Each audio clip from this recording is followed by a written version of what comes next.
Sabi ko, akbat tatanungin nyo. Ah. Ako, marunong. So yun guys, dito kami sa Barangay Bendita 1, Magallanes kami tayo si Madam. Maraming salamat po. Si Kuya. Doon may mapili siya. Maraming salamat po yun. So salamat po pala sa mga client namin po, may Kawayan Bulacan at saka Caloocan. Maraming salamat po sa mainit na pagtangkilik po sa amin at pagtanggap. Salamat po yan. So okay na po yung PC Wi-Fi ni Nanay. So ang naging problema po kasi namin, yung wire nila pinapasukan ng tubig, yung antena, wire ng antena. Kasi ang ginamit nila is wire ng CCTV. So yung wire is kumikiskis doon sa simento pag naulan, tapos na balatan, pumasok yung tubig, yung ulan.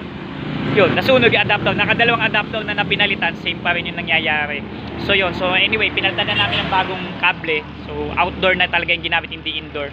So sulit na sulit. So yun, so, mamaya kita-kita po tayo sa Barangay Tuwa. Mamaya at saka mamayang gabi po sa Barangay Kabuko ng Sunshine. So, tapos bukas po San Pedro Laguna po, San Pedro Laguna and Bendes Cavite. Kita-kita po tayo bukas. So sana matapos ko po kayo lahat. Maraming salamat po sa inyong lahat. Sa suporta sa PC mo, gawa mo walang sawang. Ewan ko. Wala na kaming pahinga. Anyway, so kay Marvin Solis, maraming salamat din po sa pag-support do sa Dapax natin. So maraming salamat po sa mga tumulong para matapos yung project natin. Sana matapos kayo litosan ko. Anyway, yun na makapag-focus po kayo. Si Brother Well, pagod na PC mo, gawa mo. Don't forget to subscribe.